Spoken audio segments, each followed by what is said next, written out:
Western Australia. Hi, my name is Max Schleser. I'm a senior lecturer at Swinburne University of Technology in Melbourne, Australia. Hi everyone, it's Adrian Brook here from SAE Creative Institute in Melbourne, Victoria, Australia. Hi everyone, it's Dr. Karen Sutherland here from the University of the Sunshine Coast in Queensland, Australia. Hi everybody, this is Mark Voszczolski from TAFE New South Wales down here in Australia. Hi, my name is Lorraine Cousins from Ryan Catholic College in Townsville. Hi everyone, Drew Mayhills here from Perth, Western Australia. Hi everyone, my name's Justin DeLacy. I teach at Woodley School on the beautiful Mornington Peninsula in Victoria, Australia. Hi everyone, my name's Henrietta Miller and I work for the Association of Independent Schools in Sydney, New South Wales. Hi everyone, it's Erin Rathke here from TAFE Queensland in Brisbane, Australia. It's Paul Ciaffoni here from Eltham College in Melbourne, Australia. Hi everyone, it's Alison Blackwell here in Perth, Western Australia. Hi everyone, it's Craig Al Power from TAFE New South Wales, Kingswood, New South Wales, Australia. Hi, I'm Juliette Bentley from Mount St Michael's Catholic College, Brisbane, Australia. Hello everyone, my name's Darcy Moore. I'm a Deputy Principal at Dapdale High School in New South Wales. Hi everyone, it's Lauren Sayer here from Haileybury in Melbourne, Victoria, Australia. Hi everyone, it's Darren Smith here from Southern River College, Western Australia. Kia ora koutou, ko Emma Wise tuku Wengawa. I'm Head of Visual Arts at Kirikiri High School in the beautiful Bay Islands in New Zealand. Hi everyone, Roland Banyas here from Creative Nation Academy in the Philippines. Hi everyone, it's Shaloni Naik here from Ellenbrook Secondary College in Perth, Western Australia.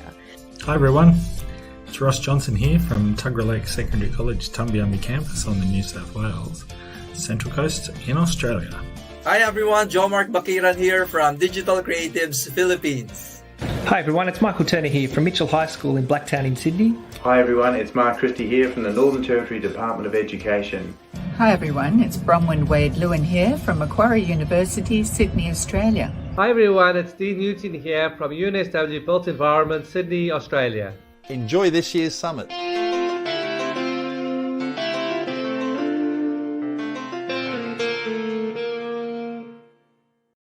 And a very big welcome to everyone watching live on Vimeo Live, on live stream, on LinkedIn, on YouTube, on Twitter, or on Facebook to the 2020 APAC Adobe Education Summit.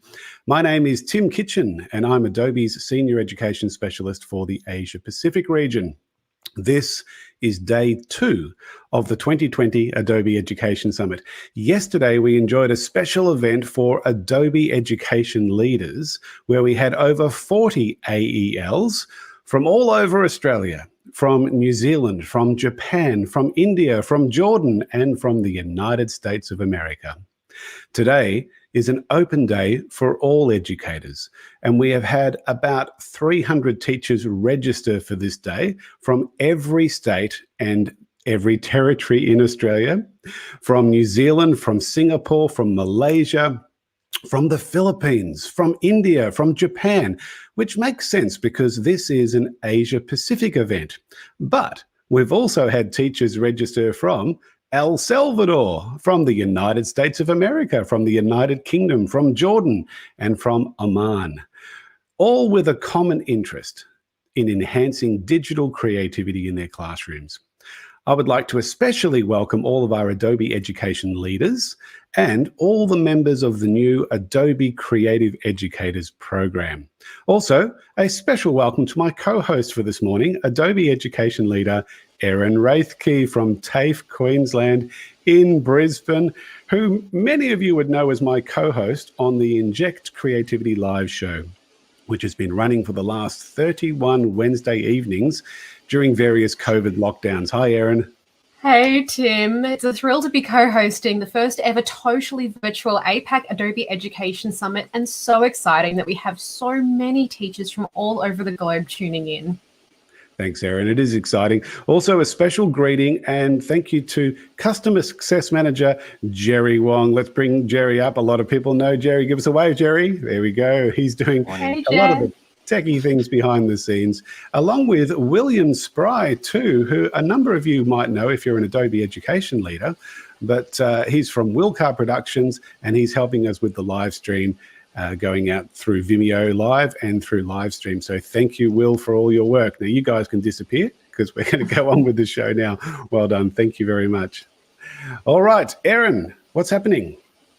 Well, not only am I co-hosting today, but I'll also be keeping a careful eye on Twitter for any messages with the hashtag Adobe EDU Creative, as well as the live stream chat feed. Please do type comments, greetings from your city or town, and any questions into Twitter with the hashtag Adobe EDU Creative. But also notice the chat that is in the live stream feed if you're looking at it through there. We'd love to get your comments and questions. And we'll be sharing some of the tweets on screen throughout the day. Erin, tell everyone what they can look forward to today at this summit. Well, Tim, it's a very exciting and packed program, starting with representatives of the US Adobe Education team sharing some of their projects this year and plans for 2021. You'll be hearing from Clara Galan, who is the Adobe Global Education Community Lead for K-12 and Higher Ed. You'll be hearing from Ben Forte, who is Adobe's Senior Director of Education Initiatives. Tanya Avrith, who is Adobe's Education Evangelist for North America.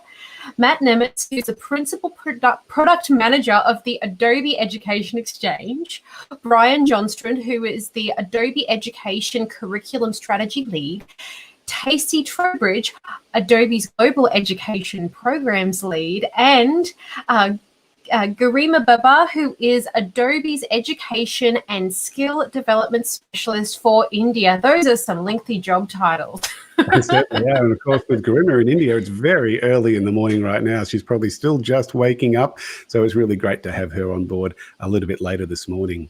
At 10:30 Australian Eastern Standard Time, we'll be starting a series of Creative Catalyst Talks, a bit like TED Talks. They are short 10-minute sessions of inspiration being presented by Adobe education leaders from all over the globe. We'll be hearing from David Dodds all the way from Los Angeles, California, with his topic, The New Virtual Classroom. From Shiko Nakawaga from Japan with her topic, Raise Independent Learners. Monique Godin from Las Vegas, California, with her topic, Learn How to Use Spark to Quickly Create Elements to Enhance the Branding, Content, and Appeal of Your Online Class. I think we pronounce her name Godan, which is quite appropriate for those of us who are in Victoria at the moment, but that's an in-Victorian joke. Joel Aarons from Melbourne, Australia, speaking of Victorian, will then present his Creative Catalyst talk titled Pushing the Boundaries of Creativity in the Primary Years. Adrian Brooke, also from Melbourne, will follow Joel with his talk titled Using Acrobat to Do Reflective Journals as a Part of a Creative Practice. After Adrian, we will have a fun activity break led by Adobe Education leader Brett Kent from New South Wales. Yeah, he's a legend. Now, then at 12 noon Australian Eastern Time, 10 a.m. WA time, and Southeast A time, 3 p.m. New Zealand time, we will be saying goodbye to most of our US audience and an early good morning to Educators for India, where it will be 7:30 a.m. for them. And we will continue with the next batch of Creative Catalyst talks, starting with American AEL Diana Keeler with her topic, At Home or in the Classroom, Teaching Tips Learned from Quarantine.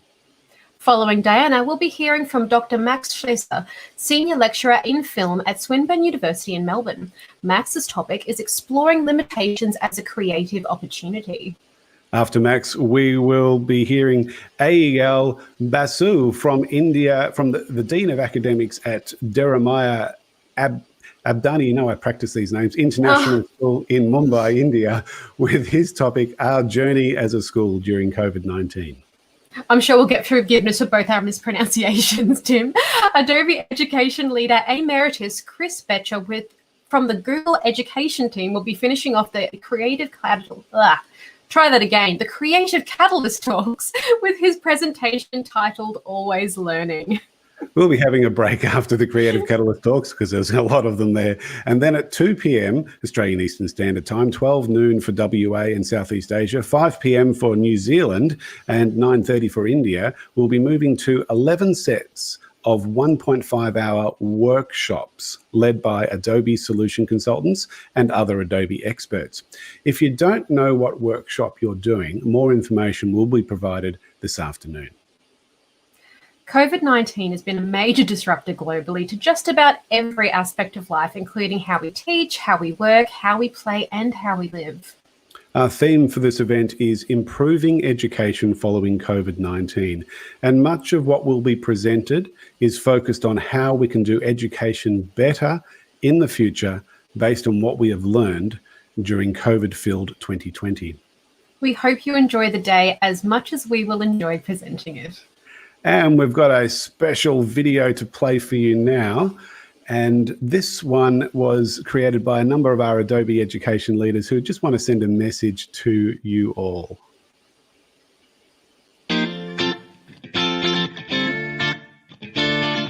Enjoy 2020 APAC Education Summit. Have a great summit, everyone. Have a great summit. Have a great summit. Have a great summit. So have a great summit. So let's get creative and have a great summit. Enjoy the 2020 APAC Adobe Education Summit. Enjoy the 2020 APAC Education Summit. Have a great summit. Wishing you all a really good APAC Adobe Summit. Have a great summit. Enjoy the 2020 APAC Adobe Education Summit. Enjoy this year's summit.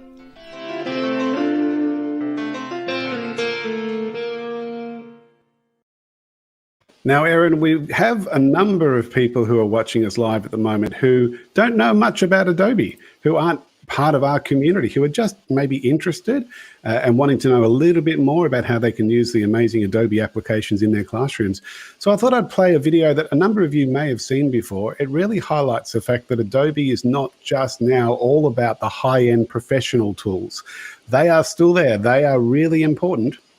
But we have a whole set of applications now that can be used by any teacher in any school and in any environment that can be used incredibly simply. And this video here explains more. Adobe's industry standard tools like Photoshop, Illustrator, Premiere Pro, After Effects, Animate, InDesign and Dreamweaver are vital for media, IT and arts educators in K-12 and tertiary classrooms across the globe. But these days, there are a growing number of simple-to-use tools like Spark Video for quick and simple video stories, Spark Post for digital posters and social graphics, Spark Page for quick web pages that Adobe will host for you, Aero for augmented reality experiences, Acrobat DC for PDF manipulation, Adobe XD, a design thinking tool for designing, prototyping, and sharing the design of apps and websites, Dimension for making 3D models, Rush for powerful video editing on your mobile and desktop devices, Fresco, which is the ultimate drawing tool for the iPad and Surface Pro, Photoshop for the iPad, the new Photoshop camera, Character Animator for real-time animation, and more. These apps are being used by maths and science educators, English and humanities teachers, law professors, health and physical education teachers, and in any K-12 or tertiary curriculum area that is looking to add an extra level of engagement and creativity into the learning and teaching process. Get to know these applications through the Adobe Education Exchange, which now has over 850,000 members across the globe, with a wide variety of new free online courses and resources for educators, including the outstanding Adobe Distance Learning resources that help educators engage remote and face-to-face students through online and blended learning. We do hope you enjoy this session. Please do share what you learned today with your colleagues and wider education networks. Now it's over to our presenter, who just happens to have the same voice as that voiceover artist. Well, there you go. It's just one of those things. Erin, great start to this particular day. Have a look at Twitter and the chats. Is there anything that you would like to highlight at this stage? Well, there's a couple of tweets that are sitting there. If I may share a couple of them with the audience, Tim, by sharing my screen. Let's see how this works. Okay. Let's just pull that one up there and select that screen. So you can see on the screen now, hopefully, that is it working? Is it playing nice too? There it is. Beautiful. So you can see we've got a couple of tweets from Keith, but I think my favorite is that Tim Kitchen is doing his very best newsreader voice in the intro. Another from Craig saying that he's really looking forward to another day of inspiration and knowledge about being more creative in education. One from Cameron saying that he is so ready for the Adobe Edu Creative 2020 APAC Education Summit. And a sneaky little screenshot from Emily Kinsky saying that she's listening in to us by the looks of it on the live stream. Lovely. Well, that's terrific. Thank you very much, Erin. And keep streaming in. Keep chatting with us. Keep throwing in questions, comments, thoughts. We'd love to get you involved. We're going to be running the first part of this show through the social media, through what we call StreamYard, which is going out to LinkedIn, to Twitter, and to Facebook, and to YouTube. And then at around about 10:30 this morning, Australian Eastern Standard Time, we say goodbye to all those social channels and we just jump into what we call our Blue Jeans room, where you'll be just going through the Vimeo Live or the live stream account. So if you're on live stream now, you can stay there the whole day. But if you're looking at us through LinkedIn or through Twitter or through Facebook or through YouTube, at about 10:30, you're going to need to move into the live stream room, and we'll advertise that for you if you need to know that address a little bit later. All right, we are just about to start into our next section, and I'd like to bring Clara up on the screen. There she is. And let's do, hello, Clara, how are you going? Hi, Tim. Good, how are you doing? Good. It's nice to see you again. You presented for us yesterday. In fact, you helped me co-host the start of yesterday, so it was a busy time for you. Tell us, what time is it at the moment for you? So right now it's 12:45 a.m. So a little bit late, but still excited to be here and have been following all of the tweets that have been happening throughout the summit. So bummed I can't be there in person this year, but excited that we're still able to connect virtually. Well, let's do your formal introduction, because now people who wanted to see you have tuned in because it's exactly your starting time now. She made the trip from San Francisco to Sydney for the last couple of summits, and today she is in Barcelona, Spain. She is Adobe's Global Education Community Lead for K-12 and higher education. Please welcome Clara Galan. Over to you, Clara. Perfect. Well, thank you, Tim, so much for having me here today. And it's so great to see so many familiar faces in the chat and in the live stream. But before I share some of the programs that we are working on in the Adobe Education team, I first want to say thank you. Thank you, educators, for everything that you're doing. I know that there's a lot that you're working on right now to support students, and you're taking time out of your day, out of your mornings, out of your evenings to be with us. So we really appreciate you helping to build this professional learning community and network. And as I mentioned, I know it's been a very tumultuous year, and you have so been able to demonstrate resilience of being to pivot from in-person instruction to distance learning instruction to blended learning instruction, and I have never seen so many creative ways that educators have been able to engage students in a virtual capacity. And now more than ever, it's so important for students to be able to express their ideas in a visually compelling way through virtual means.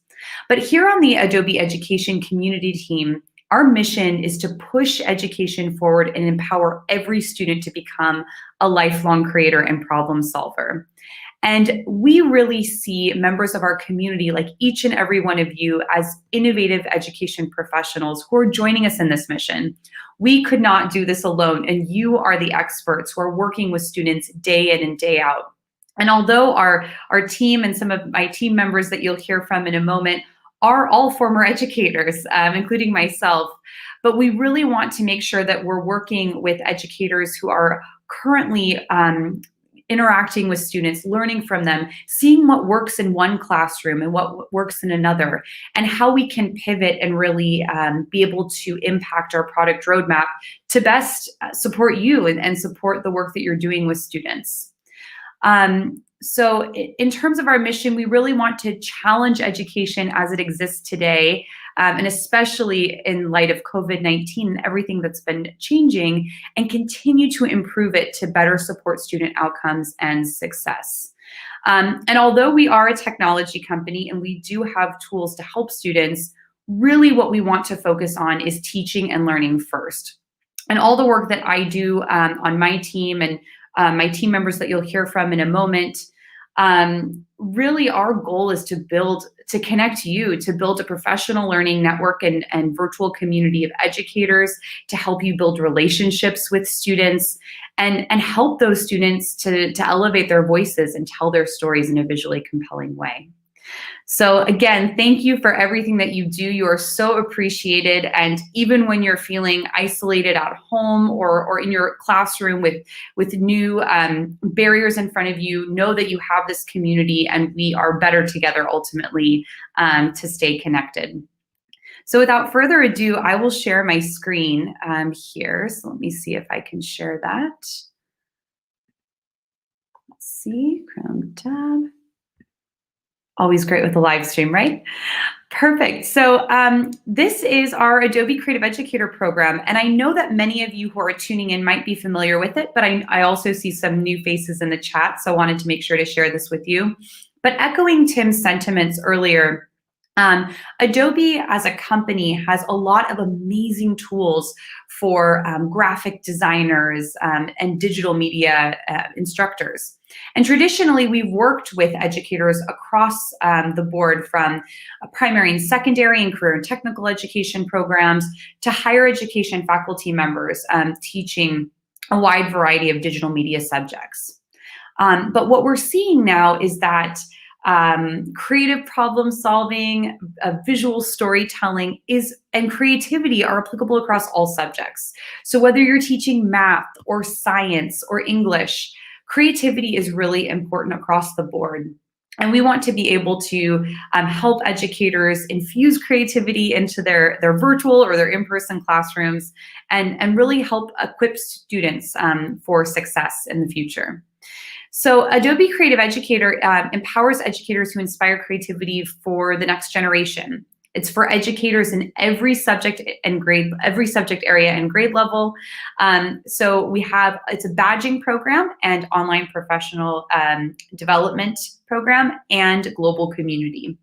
And so to become Adobe Creative Educator is really quite simple. So level 1 of the Adobe Creative Educator program is to take a 1-hour course, which is on the Adobe Education Exchange, which we'll hear more about in a moment. But the Adobe Education Exchange is our open educational resource platform with free courses, instructional materials, and other resources for educators to access. So you can take a 1-hour course on there, and then at the end of that 1-hour course, submit a simple learning artifact, which is a graphic that can be created in Adobe Spark, or if you're more advanced in Creative Cloud, in Photoshop or Illustrator, really sharing how you will cultivate creativity with your learners. What I also love about this course is, yes, there are Adobe tools, but it doesn't lead with those first. It talks about how do you define creativity? What is the creative process? And ultimately, how do you evaluate creativity with students? And then last but not least, we ask students or teachers to share out the graphic with hashtag Adobe Edu Creative. And you'll see in a moment here the live Twitter feed. What's even more exciting is that as of today, so this is actually the first public live stream where we're sharing this, we have Adobe Creative Educator Level 2. We're doing a launch party tomorrow for this, but in addition to Level 1, so once you've earned your Level 1 badge, you can move on to Adobe Creative Educator Level 2. And while Adobe Creative Educator Level 1 focused on creativity across the curriculum, what it looks like, how do you evaluate it, this is really taking it to the next step of how do you design your course or your class for creativity. And it's really focusing on the tenets of instructional design. So this 1-hour course actually is split between either K-12 and higher education. So while Level 1 is for all educators, Level 2 then goes into those two segments. And then after you take that 1-hour course, you are asked to submit 2 learning artifacts. So that is an instructional plan using a template that our team has created, in addition to a 1-minute video sharing how you use creativity in your classroom and what are some of the instructional ideas that you have for your different classes or courses. And then just really to inspire other educators, we ask you to share out this plan on social media and on edX with the hashtag Adobe EDU Creative. So this is, again, really to inspire educators all around the world that are teaching remotely or approaching in-person learning for the first time this year. How can we really inspire each other and be better together?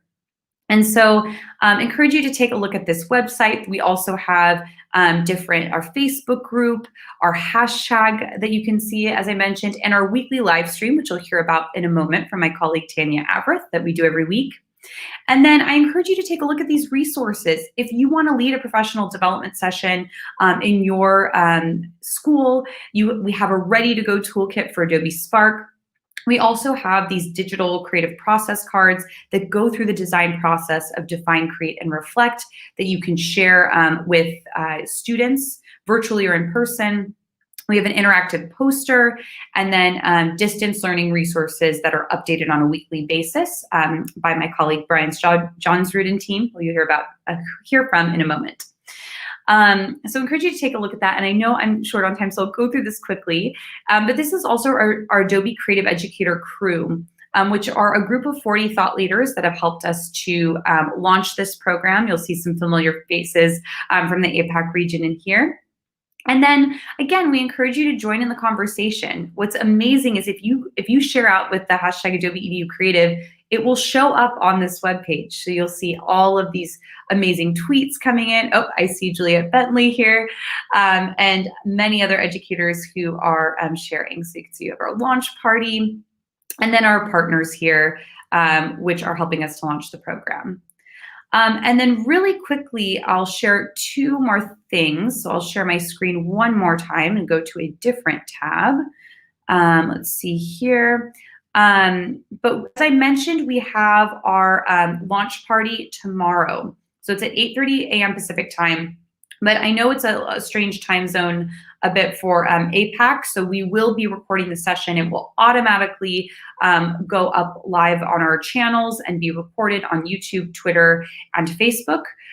We'll have some interactive sessions, a really great hands-on session with Claudio Zavala at the end, doing a pop art activity. So you'll actually be able to make your profile picture of pop art with him. And then we also have a guest panel on planning for creativity, creative strategies for instructional design. So that is the high level things that we have here on the team and what we're launching. And then last but not least, the last thing I wanted to leave you with is another opportunity to access even more content. So in July, we had our Adobe Education Summit with over 7,000 educators that registered from all around the world. And if you register here, you can still access all of this amazing content that is on demand until July of 2021. So we encourage you to take a look at that. You can see a lot of different speakers, some of which you'll hear from today, in addition to other Adobe education leaders and thought leaders from all around the world. So that is the last link that I will leave with you here today, and I will post these in the chat. Curious if those in the chat who are joining in were able to attend our summit. Would love to hear your feedback. But thank you again for everything you do and for joining us here today. And I am looking forward to a great day 2 of the APAC Summit. Thank you very much, Clara. Wonderful presentation. We do have about 2.5 minutes before we crossed to Ben Forte. So Erin is going to bring you up now to see if there's anything in the chat. We do have a little chat here through LinkedIn. I think I'm just going to bring this up. Stephen Kohlberger, many of you would know, he's saying, streaming across so many platforms, super impressive. And before that, he did a very big American howdy to everybody. I don't think he realized you were in Spain. But that's okay. Erin, Still anything else? Howdy.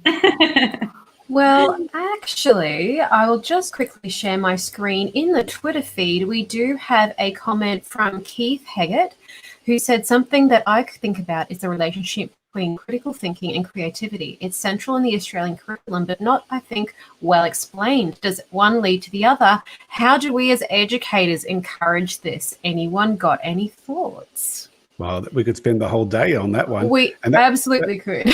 That's probably a lovely one to keep the chat going and give him responses through the chat there. Absolutely. Keith is from UTS, from University of Technology, Sydney, which happens to be in Sydney. Because of, and we also, sorry. I was just going to say, and I know Casey will be presenting later on some of our thought leadership. And another thing to think about here is creative problem solving and where creativity comes into the critical thinking process. So even though that was our previous research, I know she has new thought leadership that she'll be sharing as well. So a great conversation. Yeah, it is. And I've already popped a reply, so I encourage other viewers to do the same and at Keith with your thoughts. And there's also some other lovely little comments, a lot of enthusiasm in the Twitter feed and people encouraging others to join. And Stephen's howdy had to include that. There you go, absolutely. Right, just before we introduce Ben Forte, I want to play a quick video, Clara, of you at the summit when we were face-to-face last year to prove that you were in Sydney at the time. And normally when we do this summit, it's with Adobe education leaders in Sydney. We bring them all in, we accommodate them, and we are in the Adobe office. Let's have a look at what happened. We'll just play the first minute of this before we throw it to Ben. We're at the APAC Adobe Education Summit here at the Sydney Adobe office.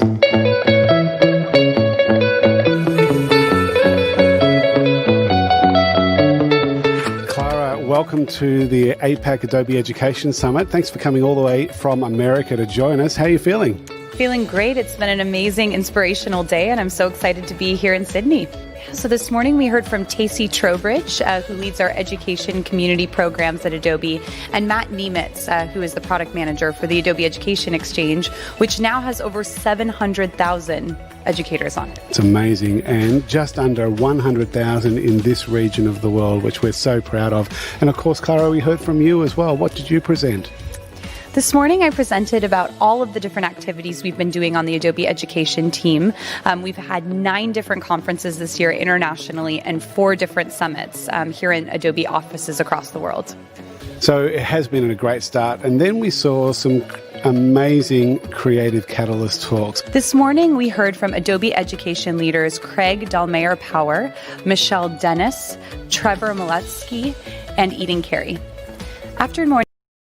And we might stop it there because we're running into Ben's time. Let's bring Ben up to the screen. And Erin, first of all, thank you, Clara, for being part of it, staying up so late and enjoying us. A wonderful presentation. We really appreciate your time. Thank you so much.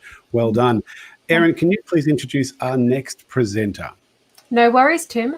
Ben Forte is an educator with more than 3 decades of experience. He is the author of over 40 books, some of which are college textbooks, and he's taught coding skills to over 1 million users. His latest book is a guide for teachers wishing to inject creativity into their classrooms. Ben is Adobe's Senior Director of Education Initiatives and spends a considerable amount of time teaching, talking, and writing about creativity and digital literacy and the future of education, and provides feedback to help shape the future direction of Adobe products. Over to you, Ben. Wow, thank you. That picture there, I'm a little less gray. This has been a tough COVID, I think. Really good to be chatting with you guys, and I'm so bummed I'm not there in person. As I see a lot of familiar names there, but as Tim, as you know, I love visiting you guys down under. And for a while, I was coming by at least once a year or so. Would love to have been with you this time. It's the sessions we've had chatting with local educators have always been not just inspiring and informative, but also a whole lot of fun. So hopefully in the not so distant future, we get to do this again in person, because I really do miss you guys. Would love to be there in person.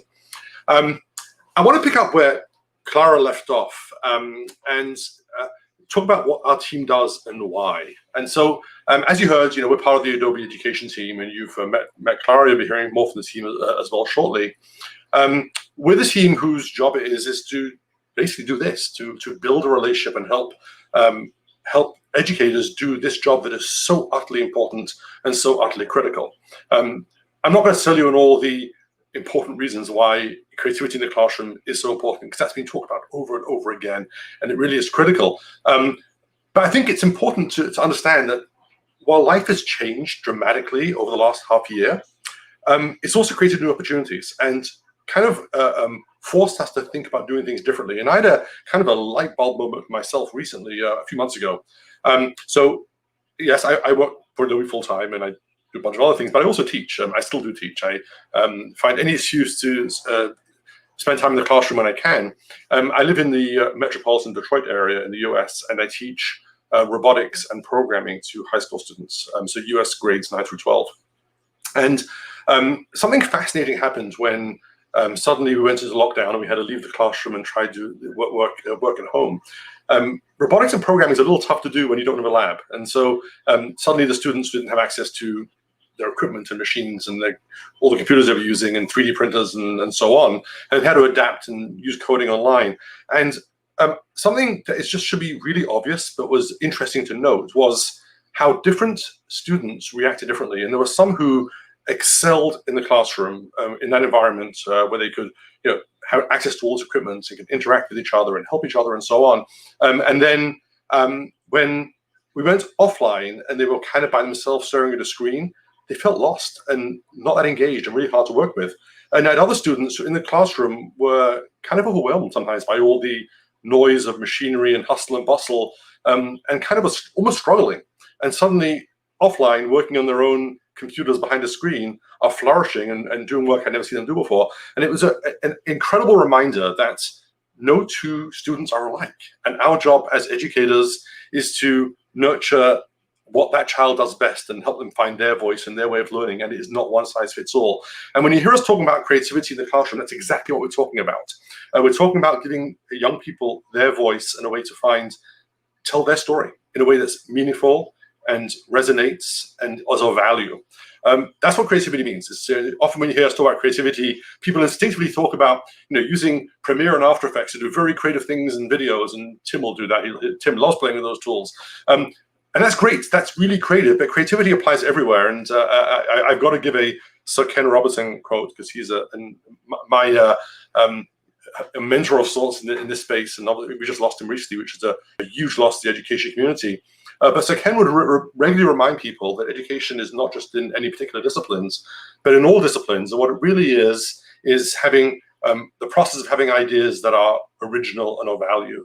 And it's that original part that is so important, because that's really what's giving our young people the skills they need to be successful in the future. And successful not just in the job market at some point when they grow up and have to actually work for a living, but even in the classroom itself. There was research a few years ago that came out of Education Scotland, where there was a study where they had taken some classrooms and encourage teachers to kind of take a step back and be less prescriptive in assignments and give more latitude and allow children to kind of find their own way and be a bit more self-ownership for their learning. And no surprises, they discovered that when students are given the chance to find their own voice, no matter the discipline, they become more interested in discovering things. They're more open to ideas and challenges. They're better problem solvers. They work better with others.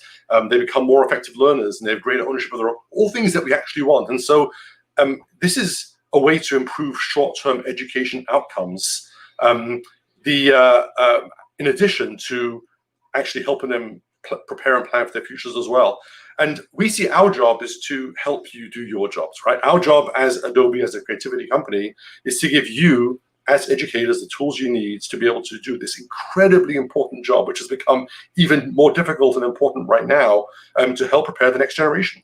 And so it involves products, the products you've heard about before. You saw that video that Tim ran, highlighting a whole bunch of products. The resources, you heard about edX, you're going to hear more about it later. Various programs like the Adobe Creative Educator that Clara just mentioned to you. And perhaps most importantly, building this community. And that's really what I want most out of a summit like this, is because I want to have the conversation. I want to hear from educators, as we had the chance to do in the past when I visited in person. We want to still have that dialogue and hear from you what it is you need. what are the challenges in the classroom? What tools can we provide for you? What training do you need? What skills do you need? What can we do to give you the tools you need to do such a critical job of ensuring we are preparing young people for a very successful future? That's what creativity in the classroom means to me, and to this entire team. And it's exciting to be having this chat with you at this summit. Again, wish it was in person. But this is not the end. This is the beginning of a conversation that will continue online and digitally and virtually, and at some point in the future, continue in person. Thank you. Well, Ben, thank you so much. And I'll bring up Erin as well. Ben, before you disappear, can you tell us exactly where you are and what time it is at the moment? Sure. It is 7:08 p.m. and I am in Metro Detroit, which is on the East Coast time of the United States. Well, thank you so much for giving up your evening to be with us, and it's really terrific. Ben, before I throw to Erin to see if there's any questions, comments that have come through, just to stimulate a few more discussions possibly, you're also been part of the Spark team, and Adobe Spark has been a revolution when it comes to Adobe use in schools and universities around the world. Maybe can you just touch on a little bit about what impact Spark has had on teachers and students in recent years? Yeah, absolutely. Adobe Spark is a fun and wonderful product, and it's kind of a bit of a right turn from what Adobe has typically done. Because when you think of Adobe, you think of these big, powerful tools, Photoshop, Illustrator, Premiere, After Effects, InDesign, tools that the pros use.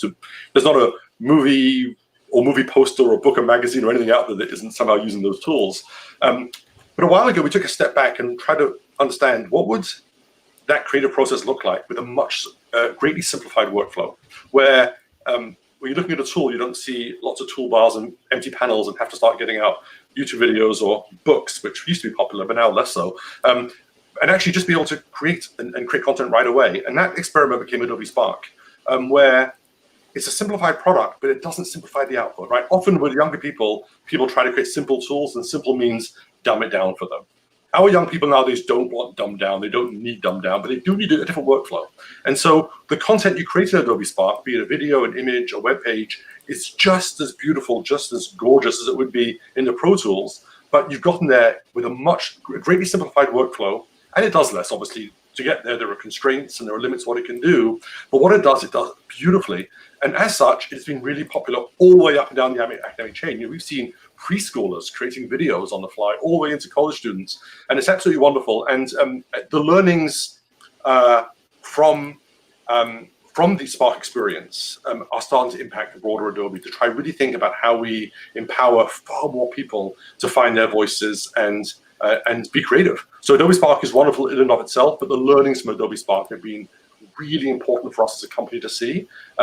In that we need the Pro Tools, they're still there, and some students will use both. Actually, some pros use both. They use Spark and they use it. But there's a room for both. But there's absolutely a room in the market for empowering people to very easily create. And for some types of content, that's absolutely perfect. And if you're new to Adobe and new to Spark, spark.adobe.com. That is spark.adobe.com. We'll provide you information. Probably add to that now that you've given the link. So Adobe Spark actually is a paid product. It's a commercial product, right? We charge a monthly fee or an annual fee to use it, unless you're in education, right? If you want to set up Spark for your school, be it in primary, secondary, or in the college universities, Adobe Spark, the full commercial version, is completely and utterly free for educators, and it connects to the school logins. You use your school Gmail account, whatever it is you have, and log into it, and it integrates beautifully. So yes, spark.adobe.com, completely free for education, and there are millions of students using it, and we'd love millions more. Terrific. Erin, comments, questions? We do actually have a few comments. I'll just share my screen now. That serves me right for making the window too small to get the share button. There we go. So you can see here, there's a few comments about Ben's book. A couple of compliments that they love the quote, "No two students are alike," and giving students a voice to tell their story. A couple of people really like that sentiment. And also Chloe comments that she loves the link in your keynote, Ben, referring to Sir Ken Robinson and his creativity ideas and the importance of nurturing that in our students so it isn't lost. Absolutely. Thanks, Erin. Go on. I was about to say, how are we going for time? Because where the conversation sparked earlier has actually started to kick off from Keith, but we could always save that for later and see what other comments come in. Yeah, we've got 2 minutes before we throw over to Tenure.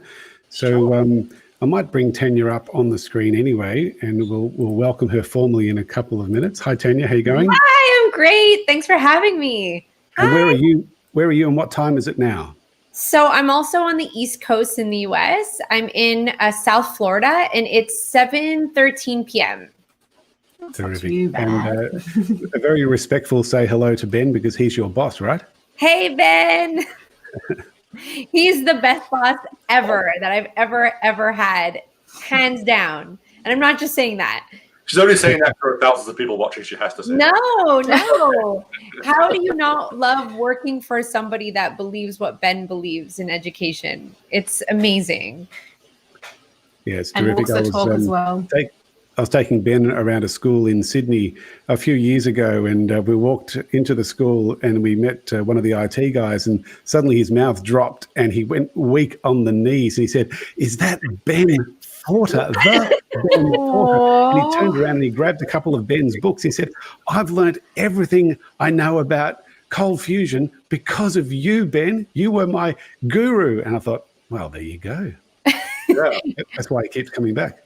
I've seen this happen as well. Ben has taught millions of people how to code. It's pretty incredible. Yeah, it's not and it's not every day that you get elevated to guru status. Like, I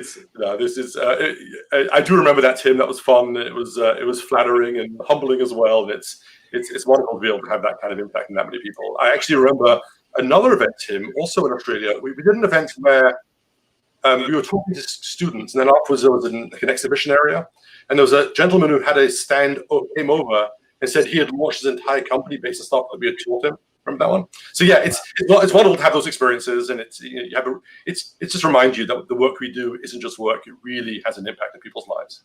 Yeah. Well, Ben, we really appreciate your time, and thank you so much for your inspiration and your wisdom. And we look forward to connecting with you, hopefully face to face next year. Absolutely, next time face to face. Wonderful. Thank you so much, Ben. Appreciate your time. Erin, can you do our formal introduction to Tenure, please? Of course, Tim. So, Tanya Everett is Adobe's Education Evangelist for North America. As an advocate for student voice, Tanya believes in the power of storytelling in education. She has seen stories help kids explore their creativity, construct their identities, and connect with others firsthand, a principle that she has the privilege of spreading with the help of Adobe. Over to you, Tanya. Wow. Thank you so much for that introduction. Thank you. It's so nice to meet you, Erin. I don't think I've met you before. So no, first time. But yeah. I've seen you on the socials and the YouTubes and the socials with my partner in crime, Clara. So thank you. And it's good to see you, Tim.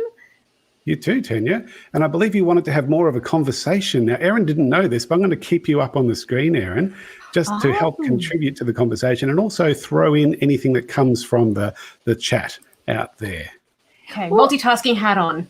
Yeah, I just thought we can make it a little more informal. And I wanted to share a little bit about some of the things that we have going on with social and community building through Spark, and just sharing some of the live streams that we have. I know Erin just mentioned that you've seen some of our live streams, but I wanted to kind of share where people can find them and some of the stuff that we've been working on, and just kind of learn a little bit about, maybe from people watching, like some of the needs that they'd love to see as well through our social channels. I'm working very closely right now on building social content and really trying to support teachers' needs. And I'll share a little bit about what I do at Adobe. My title is Education Evangelist. I really see myself more as an education lead and kind of the voice of educators, one of the voices of educators at Adobe in the education team, where I get to advocate for educators and students through our product teams, through things that our social teams, things that we want to make sure we're like servicing for our teacher community and for our student community. I work primarily with K through 12. And I also support a few schools and districts as a partner to help them understand how they can leverage our tools and really empower their teachers, equip their teachers and their students with the right skills so that they understand why teaching with through creativity is so important. So those are some of the things that I do, but I'm super excited about some of the new projects that I'm working on. And that's what I really wanted to share with you guys today. So I'm going to share my screen. There we go. So first of all, in the last few weeks, we have moved over our Adobe Spark Educator Facebook group. We were in another group before, and we decided that we really wanted to have a space where there was more collaboration, the ability to share out, the ability for teachers to be able to share content that they're getting through the Spark for Education group onto their personal pages and onto their other groups that they might be part of. So we've moved over to a public group and we're rapidly growing. We've grown to almost 700 members in just, I think, like 2 or 3 weeks. So it's exciting and people are really excited about it. But what's more exciting is what we're doing in this group. So this is a really great space if you're looking for professional development and resources for Spark for Education. And right now, Dominic Trainer, who's my partner in crime, he is the evangelist for EMEA. We work on a daily cadence for this group. So for example, on Mondays, he usually does. We do a live stream on Mondays. We do with Dom, and we have resources that we share and blogs on Tuesdays. On Wednesdays, I do a weekly live stream, just myself, and I'm kind of just scrolling through it. And on this live stream, for my weekly live stream, I share examples, quick ideas that you might use in your classroom tomorrow. So they might be like a lesson idea. I might reference, there's my last one from Wednesday. I might reference something like a new feature, a product feature. So there's quick little snippets of PD that you can get. And I try to make them about 20 minutes or less so that they're kind of little bites. Thursdays, we highlight ACE, and Fridays, we highlight student exemplars. We even have writing samples on Saturdays, and on Sundays, we leave lesson ideas. So we have a 7-day cadence with resources. So we really wanted this to be a space where you can join if you're looking for some ideas, things that you want to gather, and also a community of educators that you might be able to share ideas, share resources, and ask questions from. So this is something new, and I'm really excited to grow it with our community all over the globe. It's a really global community too, Tim. We have teachers here from the Philippines and from India. Like, it's so exciting to see where so many people are joining from. It's great, Tenure, that you don't have to be there live necessarily, because the timing would be probably pretty ordinary for this part of the world. But to be able to go back and look at the recordings is wonderful. Tell me, is your dog featured in all of your videos? Pretty much. So Lenny is my dog, and Lenny shows up at every live stream. It's kind of become like almost a joke at this point. He lies on the couch right behind and he joins. And just side note for those dog lovers, I have a new puppy coming in 3 weeks, Bernedoodle. So we'll have Lenny, and we're not sure if it's going to be a boy or girl, but we have a Beatles theme going. So it'll be something Beatlese, because Lenny's named after John Lennon. and my other dog is Yoko for Yoko Ono. So, so yes, Lenny does come to all our live streams. And speaking about live streams, we also have another live stream that we do. And this is a live stream that Claire and I have been doing since I think since March, which is wild to think that we started these in March. So Claire and I do a live stream every Thursday. It's at 10:30 Pacific. So you'll have to help me. What time would that be for you guys? 2 o'clock in the morning, I think. But Yes, Tanya, I'm going to bring Clara up to the screen too, because she's part of this, and I think she'd like to contribute as well. There she is. She's still with us, and it's probably 1 o'clock in the morning for her in Barcelona. We are very international today. So, go on. So it is recorded though. So even though it's at the middle of the night for you, we have, as you can see, I mean, we have them. We literally have, I mean, they're all over. Like you can scroll down and even go in. And these are on, I mean, we live stream on 8 channels. So if you're on our Facebook group, if you're in the Spark group, if you're on the Adobe for Education Facebook group, if you follow Twitter, if you follow me or Clara, honestly, you'll find it, you'll be able to find our streams. But we also have them on the YouTube channel. I don't know if did Brian mention it? I think you guys, Brian was here before, but we have the YouTube channel, which is the youtube.com/Spark for Adobe for Education. So you can also find them. They're all there. They're all on there. So you can always go back and watch. And we've had such incredible guests on this show. And we really try to cover topics that are timely and that will resonate with you, things that we know are happening. And we want to make sure that we're providing practical resources that you can use tomorrow when you leave our sessions. So yeah, Claire, do you want to add anything to that?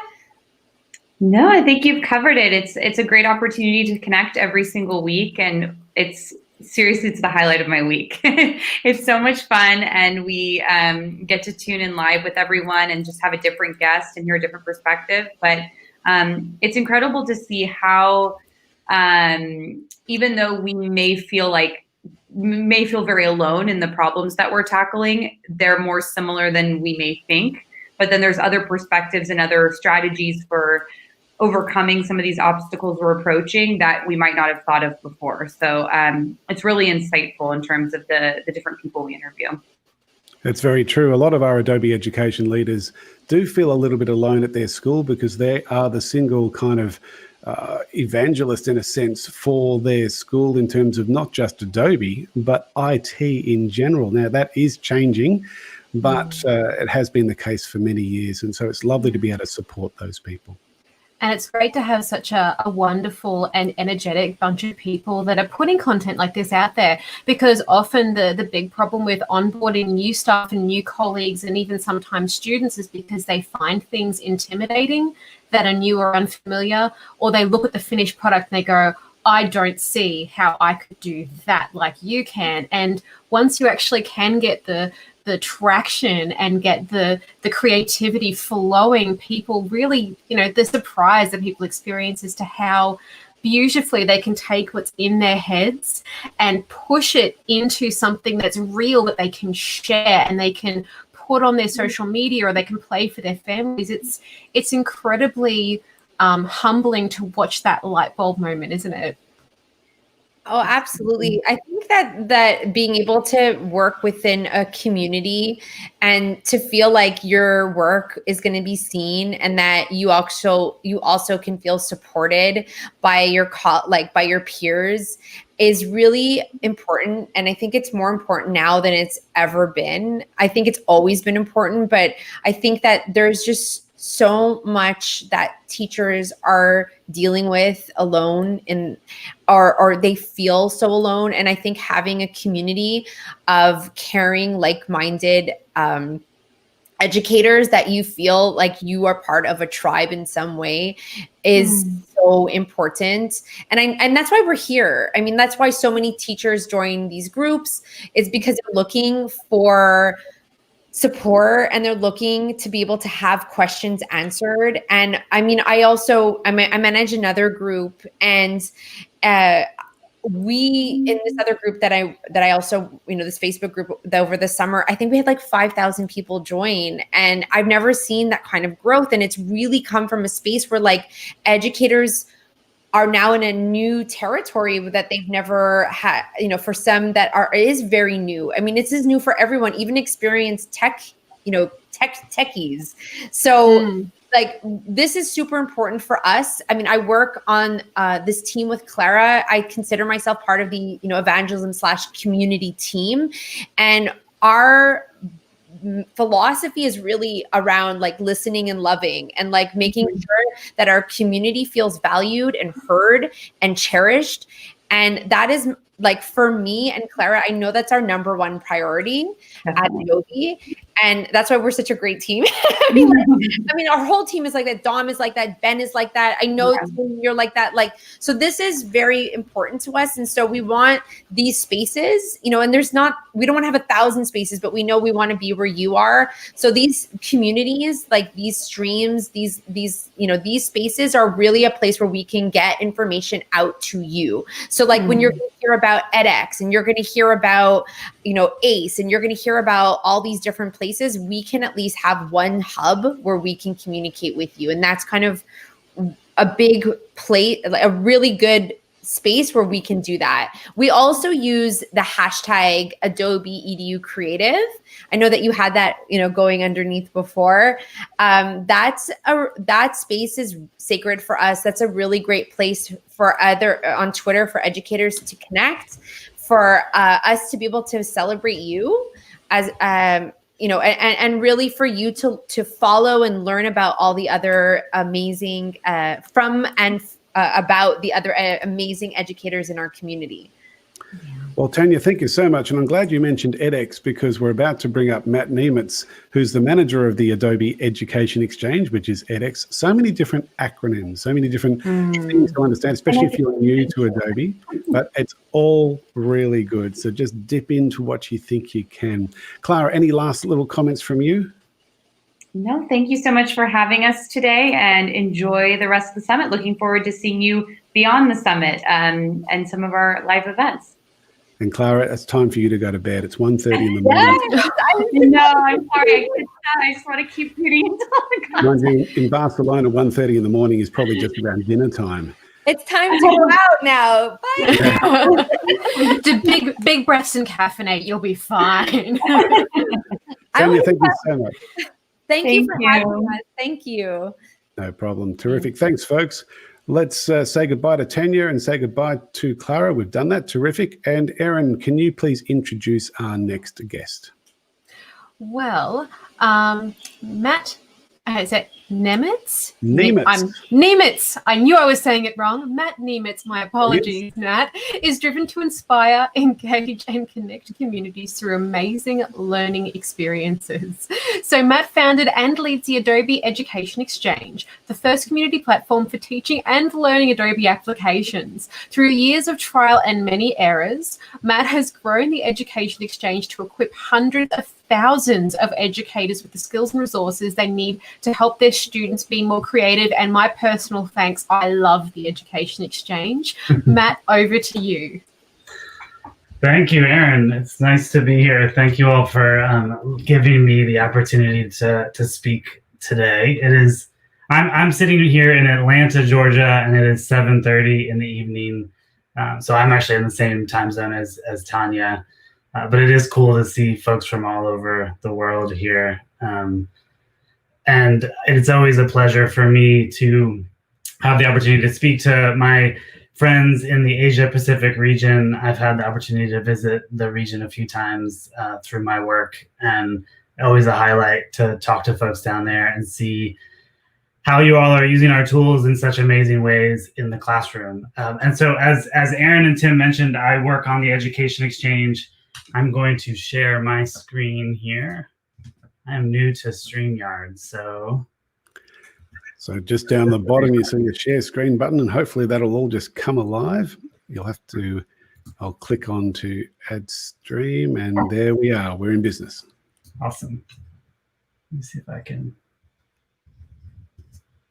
Okay, good. So I wanted, as I mentioned, I work on the Education Exchange, and hopefully many of you are familiar with that. And so will talk in much more detail about that in a minute. But I also wanted to share a little bit about what Adobe is doing within this, what we call the Creative Cloud Education Product Team. And our mission is really all about, it's very aligned with what you all are doing, and that is to nurture creativity to win the hearts and minds of young creators worldwide.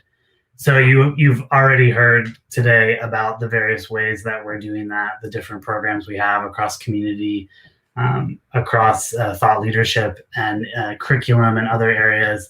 And another way we do that is by enabling you to use our tools within the workflows that you have right now with your classroom. And so this product team was formed a couple of years ago. And what we do is we really try to add functionality to the creative applications on top of the creative applications to integrate with the tools that you're using. And so I wanted to share, you may not be aware of some of the work that we're doing. And so I wanted to share some of the highlights of what we've done over the last year and give you a sense of how you can use our tools in new ways within your classroom. So these are 4 things. I'll briefly touch on them from left to right. We are working on integrating Adobe tools, particularly Spark, with learning management systems. And the first one we worked with was the Canvas LMS. And so within Canvas, you can have easy access to the Creative Cloud applications that you're using, as well as a really cool ability to add Spark projects to assignments, and for students to then use Spark and then turn in their project through Canvas. So this really helps to streamline that workflow of students and teachers' assignments being done within the classroom and within your curriculum. Similar kind of integration with Microsoft Teams that we launched just a month ago. And this, again, allows you to access Creative Cloud applications and then to post to your Teams channels and assignments from Spark. We're working on I'll actually skip to the far right, of a Google Classroom integration. I don't know how many of you all use Google Classroom, but our first step there was integrating Spark with Google Drive and allowing you to initiate creation flows from Drive, so you can store your Spark projects within Drive, as well as go directly from Google Drive to Spark to edit the projects that you've authored and your students have authored.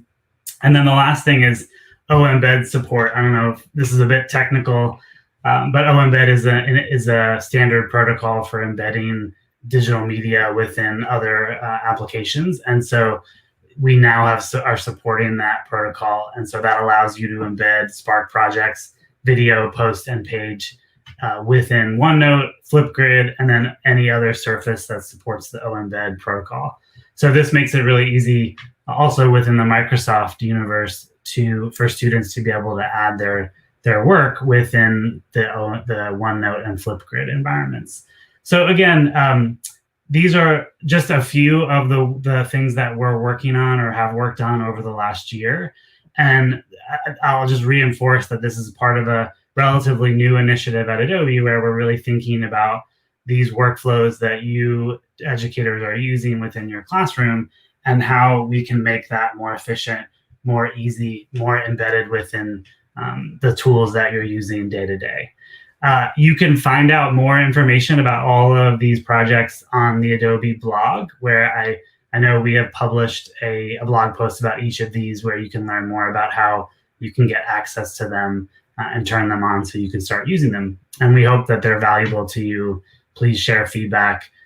We are also looking for guidance from you all about the tools that you might be using that are unique to the Asia Pacific region. This is, as I mentioned, this is just the start of our work, and we want to continue to live up to that worldwide part of our mission and make sure that we're meeting the needs of educators all over the world. So that's the update on the CC Education product team, and the Education Exchange is a part of that team. And so I wanted to, I know many of you are familiar with edX and what we're up to, and I wanted to give you an update on where we are right now and then where we're headed after, in the next year or so. So I always like to start with the numbers because they are really fun to look at, particularly for the APAC region. As Tim and Aaron mentioned, we have hundreds of thousands of educators, 883,000 to be exact, who have joined the Education Exchange. Of those, about 15%, close to 140,000, are from the APAC region. And I was curious to see how many are teaching within higher education, tertiary education, and how many are in the primary and secondary space. So it's about a 30-70 split, which is always interesting to see the audience of folks. And then one other stat that I found really cool and exciting is that while the APAC region makes up about 15% of the total membership, they make up 20% of the monthly active users. So I read that as we're delivering the value that you all are looking for, and that you're able to find the resources and the support that you need on the Education Exchange. I should mention that if you don't exactly know what edX is, please check it out. Actually, I see the URL scrolling across the bottom of my screen there. And so hopefully you are looking at it right now and exploring what's possible. One of the things that we're working on right now that is a big part of the Education Exchange is teaching resources. And we are, this is a bit of a preview of where we're headed over the next 6 to 12 months. But we're actually right now about to roll out a new redesign of the teaching resources page. One of the pieces of feedback that we've gotten from educators over the years is that the resources on the edX are really great, and there's lots of them, but it's sometimes hard to find what you're looking for, and then to be able to quickly view it, evaluate whether it's the right thing for me as an educator, and then quickly use it. So we are really trying to streamline that process, make this page much more readable and easy to evaluate, so that we know you guys have not enough time on your hands. And so we want to quickly give you the value, quickly help you decide what's right for you. And then one of the things I'm most excited about is that we're enabling this one-click save to your local device, to Google Drive or to OneDrive, so that you can very quickly take the files, the parts of the resource that you want to use, and save them in your local storage. Did I lose my screen share? Sorry, Matt, we're just doing a few things behind the scenes and interrupted you. Keep going. Apologize. Okay. The next part that I wanted to mention, a couple of things we have coming up, is a redesign of the search experience. So I mentioned earlier that educators often don't quite know how to find what's right for them. And so we're changing the search to streamline that process, adding a global search so you can search across the teaching resources for those of you who are looking for those to help integrate into your curriculum, for professional learning, so courses and the learning opportunities that we have. I know many of you have been involved in the past, and then discussions and members, and so how you can find content across all those different types, as well as improving the filtering options. We've taken a total look, a complete look at the terminology and the metadata that we're using to classify things to better align with the needs across the education spectrum and educators who are teaching at lots of different age levels and lots of different subjects. So I'm really hopeful that this will help you more quickly. Again, more quickly, time is of the essence. Find what you're looking for and very quickly start using Adobe tools in new ways in your classroom. Similar experience with browsing, where we're reorganizing some of the content, helping better articulate the value of the Education Exchange. And then what I'm really excited about is personalized recommendations. And so we know that a teacher who's teaching graphic design in tertiary education is looking for something very different from a primary school math teacher. And so we want to make sure it's really easy for you to, identify who you are and then quickly find the resources that you're looking for. And then we can use that information to recommend the best content for you. So that's kind of where we're headed with the Education Exchange. And I'm so excited for this. This is a redesign that's been in the works for a really long time. we've been working over the last year on a brand new platform that we launched in July, and that is enabling us to do all of this awesome work. And we're doing it for you guys so that, again, you're successful, that you're helping young people be more creative, which is what keeps us excited about this work every single day. So I echo what Tanya and Clara and others have said around how passionate this team is and how excited we are to continue to provide more value for you and make it easier for you to do the great work that you're doing. Matt, thank you so much. And it's always great to hear from you and to see what's going on with the Adobe Education Exchange with over 880,000 members around the world. It's just incredible. We are tracking very, very quickly to that 1 million mark. Any idea, any prediction as to when that might happen? Should be sometime in the middle of next year, early next year. Yeah. That'll be a great celebration, I think. Erin, I'll bring you up and just ask if there's any questions for Matt. And while you're getting that organised, Matt, just to let you know, we have heard that there's an issue with Brian. Brian Johnson was going to be joining us, and there's some sort of family emergency that he's had to attend to. So, Matt, instead of you taking over Brian's, we actually did record Brian yesterday. Oh, perfect. So we'll play his session from yesterday. Because it's the same messaging that he wanted to present.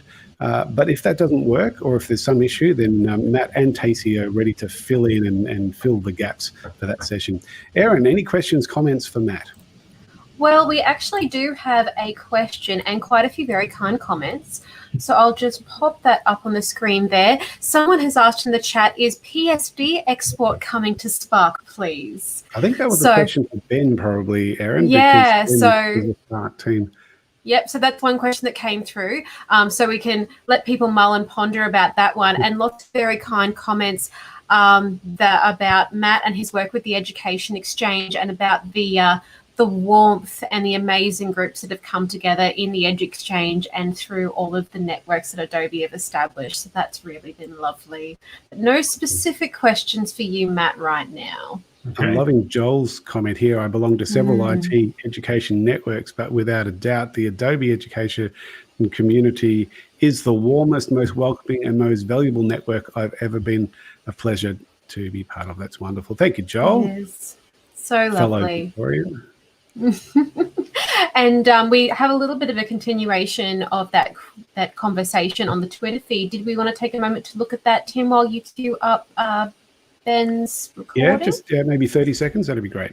Sure thing. So I'll just pop over there. So for those of you who have just joined us, Keith originally popped up the comment to say something that he thinks about as the relationship between critical thinking and creativity. It's central in the Australian curriculum, but not just well explained.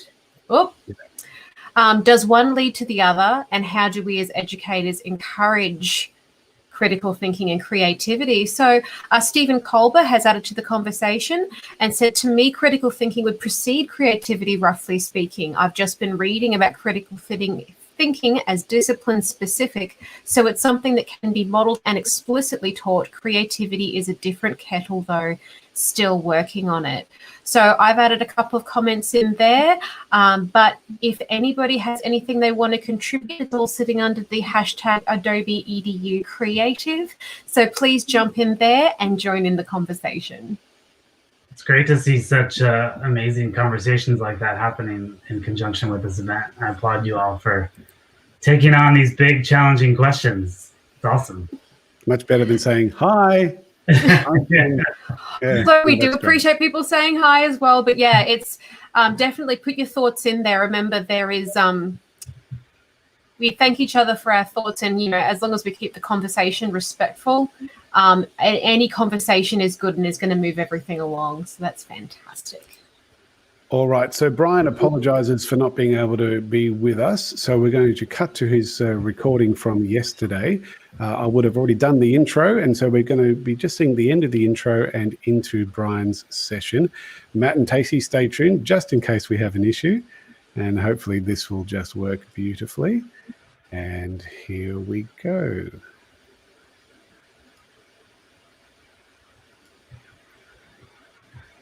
Thanks, man. Great.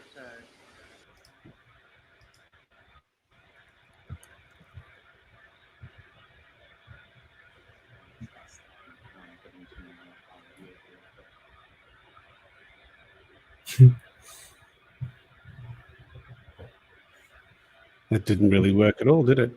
Let me just stop sharing, and I'll just share again just to give it one more go. Let me start by just saying a little bit about myself. I'll be sharing some of our updates and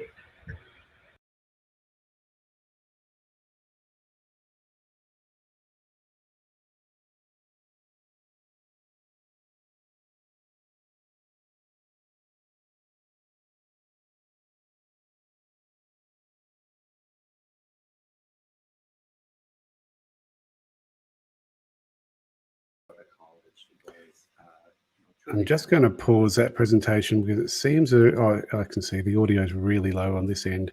So let's see if this is better. And then was blessed to be able to go on to graduate school and hopefully that's better. Teaching in primary and secondary school.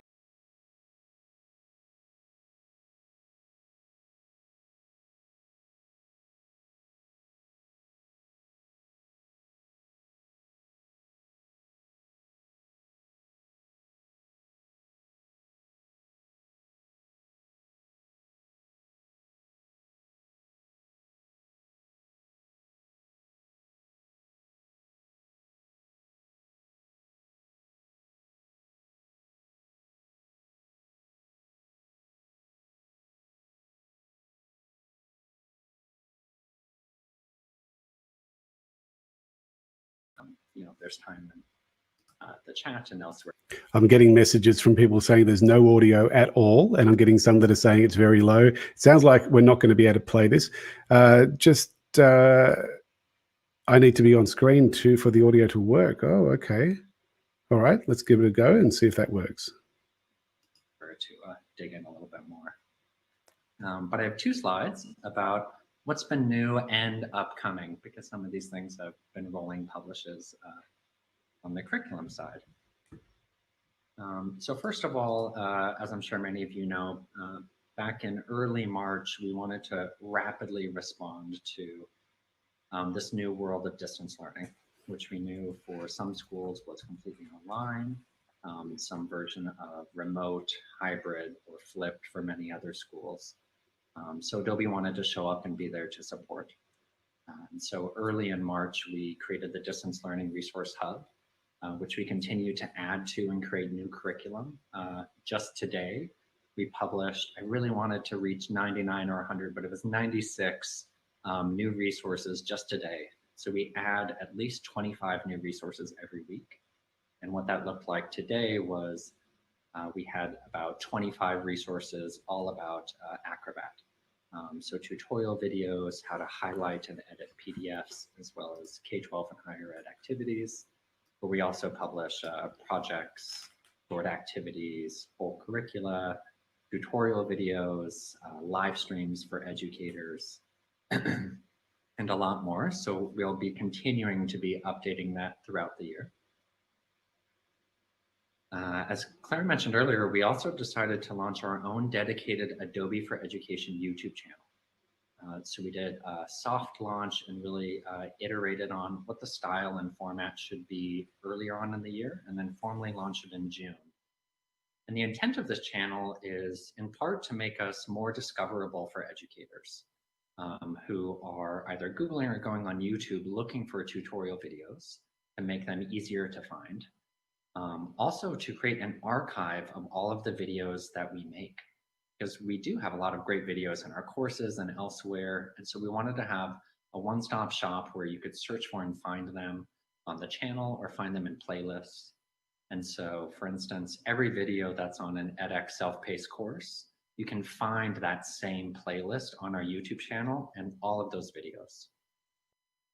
One thing that I also really like about this is for those of you who are able to embed or share these videos directly, we've had a large number of educators find videos they like and embed them on their LMS or share with students on their LMS.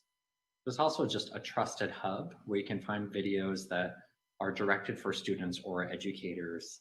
All of the examples and use cases we try to provide in these videos are relevant to young creators. And then, of course, we also host all of our live stream videos on here as well. As Claire mentioned, we've also been growing out our offering of self-paced courses. Two very exciting ones were just launched today to support, or launched yesterday, but will be formally announced and launched as part of our ACE Level 2 program, the Design Your Creative class and Design Your Creative courses.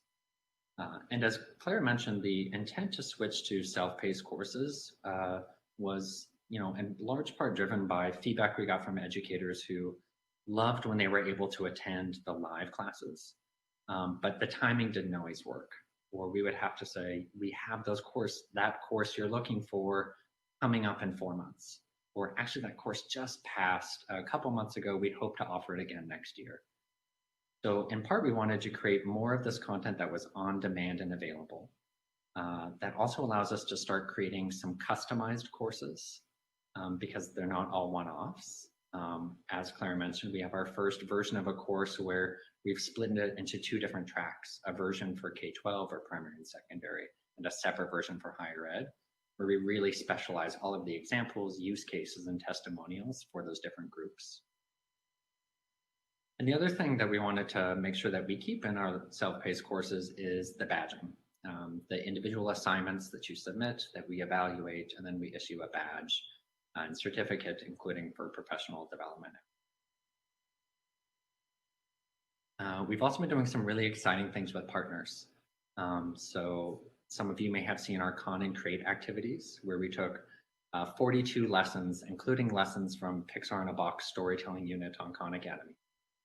And we call them Con and Create because the spirit of all these activities is you start with a Khan Academy lesson or video or tutorial.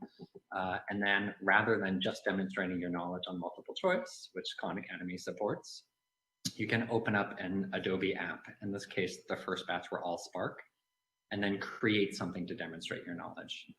So learn something about history and then make a video about it. Or learn something about mitochondria and DNA and then create a Spark post to visually show your understanding of those materials.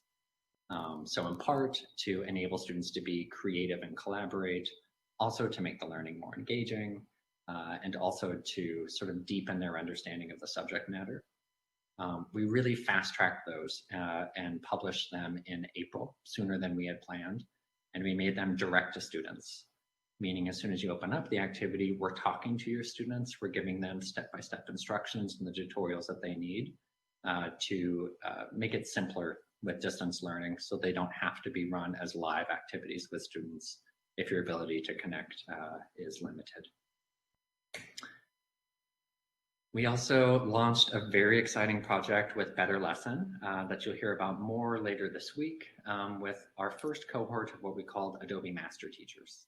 I know back in the day there was a Master Teacher program with Adobe, but this particular program was sort of co-branded with Better Lesson, where they've worked with other organizations in the past to grab a cohort of expert teachers who can bring their best practices from the classroom and combine them with, in our case, Adobe software and Adobe's thought leadership, and create a set of activities that really anchor on concrete examples, but are also flexible and adaptable. So we've been publishing a lot of those lately and more to come. To respond to one of the many things that represent the moment we're in right now, we've also been creating social justice resources, curating this need for teachers specifically around how you can learn about social justice, particularly people who have been creating to raise awareness and deepen understanding and empathy around social justice, and ways in which we can bring that into our classroom and in our teaching. So my last slide, we've also been trying to scale live professional learning opportunities by creating this new type of content called professional learning kits. We have 5 kits, and the spirit of them is they have everything you or anyone would need to lead a 1-hour session for other educators about the pedagogy and the tool. In this case, we have a kit on Spark, a kit on Rush, a kit on Photoshop for digital images, XD for app and user experience design, and on Illustrator. And the kits include everything from a welcome email and Spark assets to announce your session, to a facilitator guide, an editable or adaptable deck that you can use to present, an after the session email series, really making it easy for anyone that wants to train other teachers to say, we've put together at least a framework that you can then edit and adapt yourselves. To continue the live experience, as Clara mentioned, we've been hosting, as you all know, a lot of local live streams, but also now some global live streams that can be obviously watched live or on demand on YouTube after the fact. And we've also started introducing on Adobe Live some educator examples from ALs like you all, using that awesome platform that is Adobe Live and having dedicated sessions for education. Including, we've also been running some weekly streams for student office hours, which, like everything, you can watch live on Adobe Live or find on our YouTube channel afterwards. We'll be continuing to release about 1 to 2 self-paced courses a month, including refreshes and expansions of current courses. Sneak peek of what's coming up. The Pixar in a Box curriculum really built out to a full unit on storytelling. Where you can plug and play with a lot of different subject areas. But we had so much fun making this curriculum, making the few lessons that we made with the folks that made Pixar in a Box, that we all got excited. And this week, we're actually launching our kickoff to build a full aligned curriculum, where as you go through learning about character and story structure and film grammar, we're going to have 2 tracks, a Spark only track and a Creative Cloud track. That all build on top of each other, spiral and scaffold. So by the end of it, students of all ages can actually create a little film reel of their characters and their story that they've put together. We're very excited for it. As I mentioned, we ended up creating 330 activities that are flexible and adaptable for both K-12 and higher ed from Adobe Master Teachers, including Juliet Bentley, who I saw in the chat earlier. Nice to see you again, Juliet. Really exciting, and you'll hear more about those throughout the week. And 2 of our newest courses that we've been mentioning throughout: Design Your Creative Class for primary, secondary, and K-12, and Design Your Creative Course for higher ed, where my partner in crime, Meg DeGrosse, our curriculum producer, and I really worked with master teachers like you all and experts in the field to really dive deep into what does instructional design for creativity and collaboration look like. That's it for me. Tim, you're great at keeping time, so I think I'm right on time. Is that right? Thank you, Brian. You are absolutely right on Thank you, time, Brian. and that worked Much well. appreciated. So Let me much just great, rich content there to digest and stop me talking in the background. There we go. Good. All right. I'm glad we were able to get that done, because Brian's relatively new to the Adobe Global team. Only joined us about 12 months ago, and I'm really pleased that I was able to introduce him to you for those who've never met him before. Now, Erin, let's bring you back up, and we're going to bring Casey up as well. Erin, can you please introduce our next guest, please? No worries, Tim. Casey Trailbridge is well known to many of us as Adobe's Global Education Programs lead. She lives in San Francisco and is a former English teacher. And the highlight of her career was about 7 years ago, and I say this every time I introduce her, when she employed me and was my first manager at Adobe. She in San Francisco, me in Melbourne. It's always a wonderful relationship with your manager when they're in a different country. But that was all good. Over to you, Casey. Thank you so much, Tim. Thanks for the nice invitation. I am thrilled to have a chance to talk with you all today. And as I was reflecting on what brought me here, I realized I've spent 20 years in the classroom as an educator, leading professional development, working on instructional design, and primarily in secondary and tertiary education. And it's such an honor to get to share with you some of the research that we've been doing. Over the last 8 years, we've looked at a variety of topics, all related to the critical skills that students need to be developing in order to be prepared to enter the workforce, to be good citizens, to solve the problems that we're facing today. And I'm really excited to share with you this latest piece of research that we've done called the deciding factor. And we were looking at the way in which students can both develop and demonstrate the skills, these really complex creative skills that they need in order to be successful. And how does that work within college and university admissions?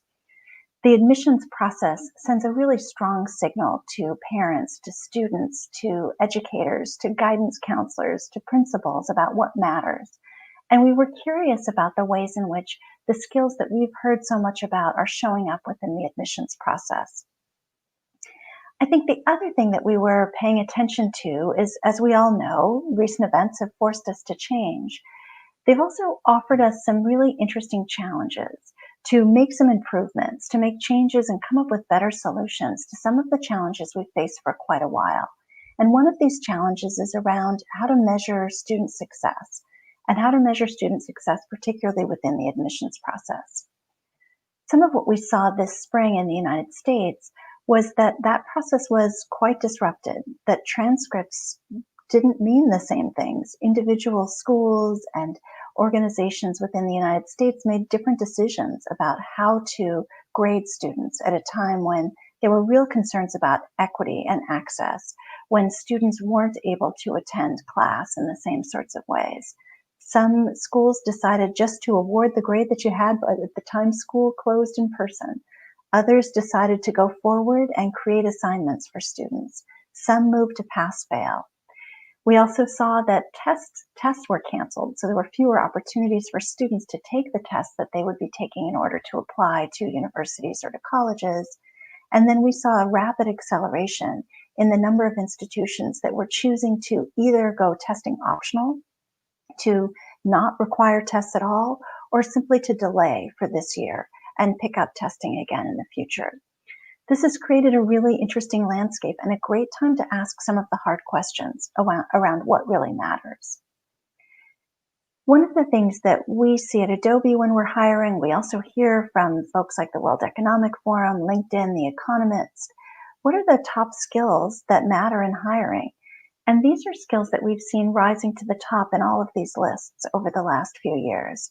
It's been interesting to see that these are the skills that will also help us as we go forward in challenging times where we're facing new problems. We need to come up with new solutions.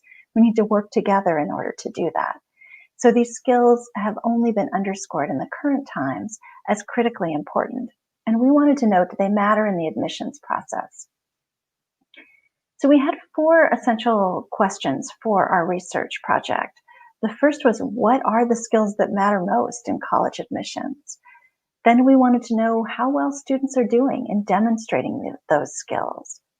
We were curious about the path forward for their secondary schools in terms of preparing students. What were the right ways in which they could both nurture these skills and help students demonstrate them? And then in the application process itself and the evaluation process, can we incorporate these skills into that process in a way that is equitable, that provides opportunities for students to shine? So we conducted this study in the US. I think we would love to do it in Australia as well, or in other areas of APAC. But I'll share with you the US results today, and I'm curious to hear if you think that there are similarities to the kinds of things that you're seeing in your educational systems. One of the things that stood out to us as we started to go through the results of this study was just how much time was spent where. The 29 hours is the average amount of time a US high school student spends preparing for their application. And yet the college admissions officers have 11 minutes to make a decision, to review each application on average across our study. That certainly underscores the importance of a student being able to tell a compelling story, to demonstrate their skill and knowledge, to explain who they are, what's important to them, and what's special about them as they're applying to a new institution. As we looked at whether or not which skills were most important to admissions, 97% of admissions decision makers said that creative skills are critically important. And the reasons they cited were that not only would it make students better participants on a campus, better representatives of an institution of a university, but it also prepares them for a job market, for graduate school, for their futures. And they see these skills as critically important. We ask the three groups that we spoke to, both in person and then through our survey, what were the most important, what did they think the most important factors were in admissions? For the decision makers, they listed a GPA, an interview, a GPA meaning your grade point average, your interview, and then demonstrating skills like creativity and communication. Test scores didn't make it into their top three, whereas the college placement counselors and students both saw test scores as important. They recognized the importance of a grade point average, and then differently, the interview and then looking for ways to show personality and authenticity. I think the gap here is interesting. Certainly your test scores have mattered in the past in the United States to get your foot in the door, to be considered for application, to even get access to those 11 minutes. What we're hearing from admissions decision makers is that that is changing. That's changing not just because of COVID, although COVID certainly accelerated that process, but it's changing because test scores aren't necessarily a good predictor of how students will do or what students will bring to an institution. 85% of admissions officers agreed that college admissions has become more holistic in recent years. That's challenging for them. It's not easy that it's become more holistic, but it's been important to look for students who exemplify the values of a particular institution, the skills that will help them be successful there. They've also reported that creativity and communication have become only more important over the last 3 years to the admission process. And then amongst the colleges and universities we surveyed, 52% have temporarily or permanently waived standardized testing requirements. Some will likely bring those back, but the majority plan to continue to move towards more holistic measures and to either weighting test scores less or making them optional. Then we wondered, on the applications today, is there a creative skills gap? And what we heard was that indeed there is a significant gap in terms of the skills that are valued, that are important for students to demonstrate, and what they're demonstrating through their applications. And that was across all of the 5 skills that we were looking at. We also heard from students that they saw these skills as important, but they didn't know where or how to showcase them. As they went through the process, they couldn't find the right place to showcase and may not have known even how to tell the story of the kinds of skills that they'd been developing. They were looking for more guidance and for more knowledge about how to do this within the college application process. Then we wondered, what's the path forward to better nurturing these skills in schools? When we asked students, they wished that there was more of a focus on developing these kinds of essential creative skills in their classes. They saw these skills as critical to their futures. And they also saw them as important to all of us, that creativity would play a role in helping us solve new challenges, the new problems that we're facing today. When asked how often and how well they were prepared with these skills, especially creativity, the numbers were low. 40% felt that they were taught well to develop these skills prior to attending college.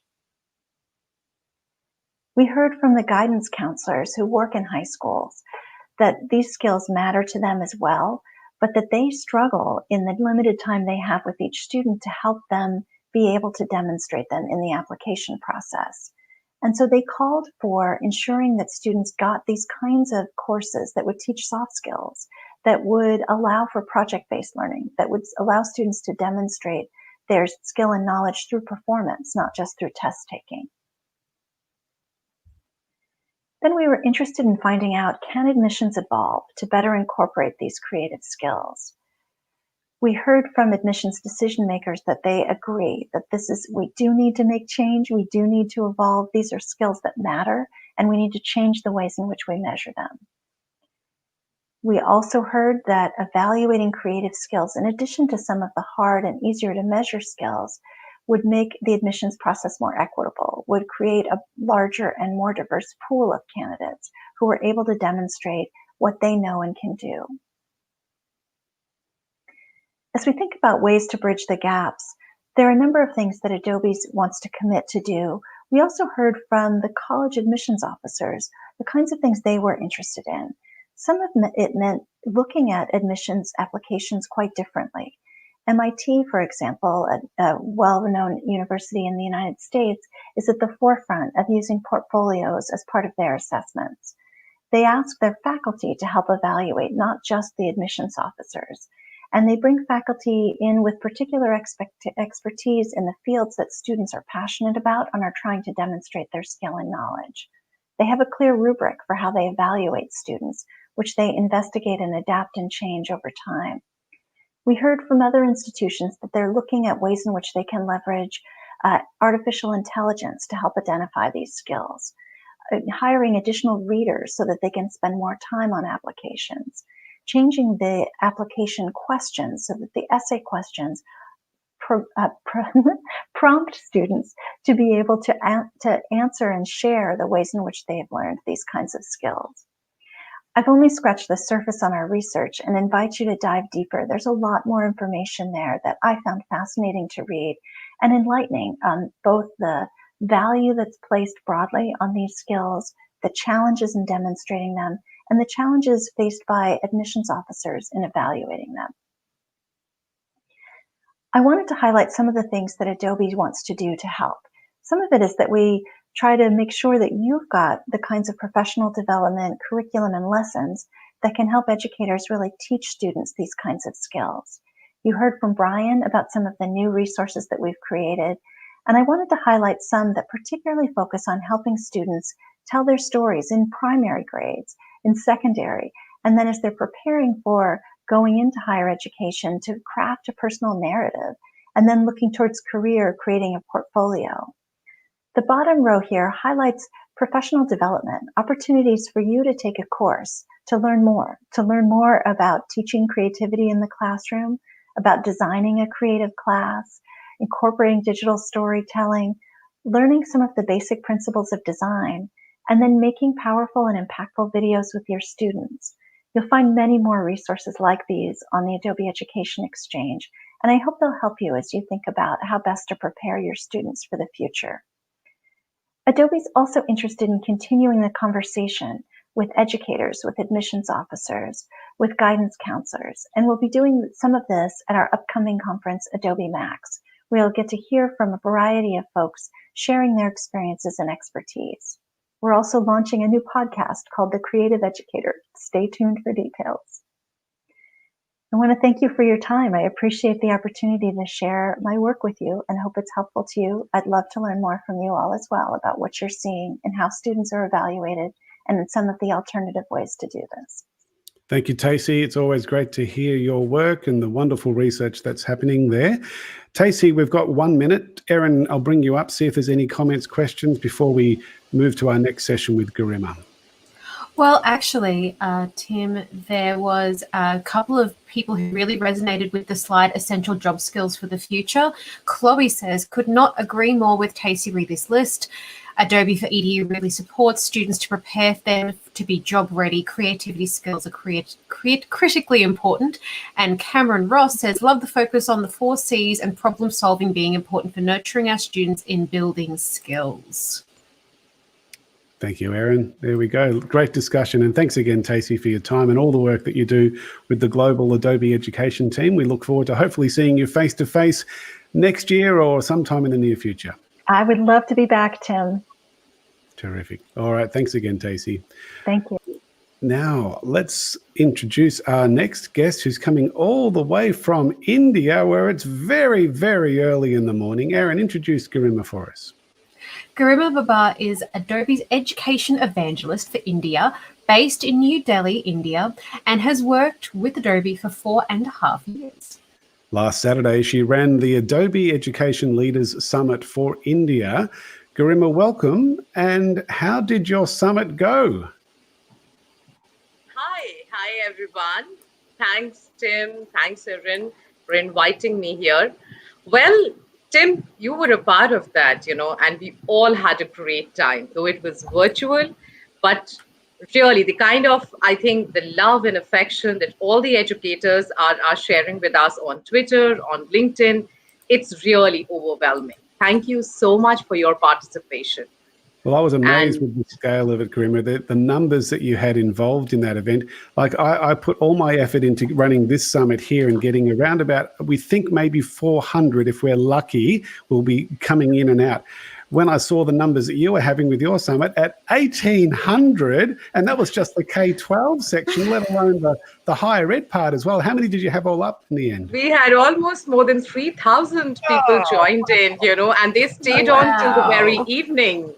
That's That amazing. was it, yeah. Congratulations. But yes, thank you. Your session was really appreciated. And I think, your discussion with our Indian education leaders and the education leaders of Australia, that brought about the excitement that, yes, this problem, what we are facing right now of online education for COVID is not just for India, but how can we all collaborate and ensure the best practices we are able to share with all the regions. Well, it was great to be involved. Now, Gariba, we're going to hide ourselves, so we're going to throw it over to you to share with us, and thank you for getting up so early in the morning to join us. My pleasure.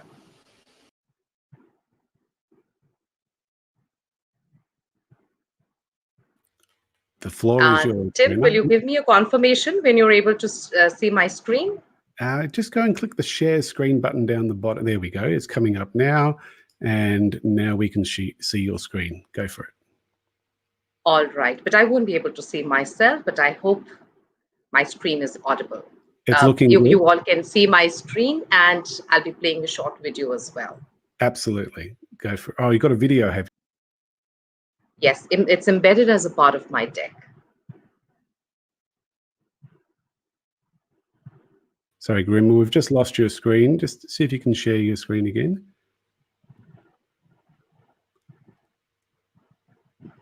Do you want me to share my screen again? Yes, please. For some reason, it's disappeared. All right, just give me a moment. 1 minute, Tim.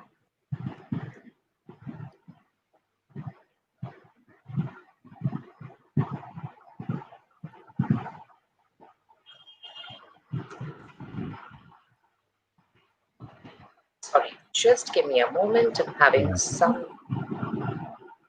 Erin, maybe are there any comments, questions we can throw to while we're waiting for Gariba? I think that'll be good. Yeah, sure is, Tim. So what I'll just quickly do is share my screen while we just make a little bit of space and breathing room. So we've got a few comments that popped up during the last couple of sessions. A couple from Keith saying 84% of students feel that creativity will be essential to their careers in the future, and about how it provokes so many questions about the roles of everyone in developing it. And some enthusiasm about Spark page and Spark assets being used in Microsoft as a combination of delivery. And also another comment from Keith about the creativity gap. And I was actually wondering if I was going to actually reply to Keith, I should say, in Twitter to direct him to potentially the principles of design courses that are on the Adobe Education Exchange, and how that might cover some of the content that when Casey speaks about teachers needing principles of design. So Thanks, lots Erin. of interesting perspectives. Gariba, how are you going? You able to share your screen now for us? Yeah. Great. Go ahead and share, and we'll bring it up.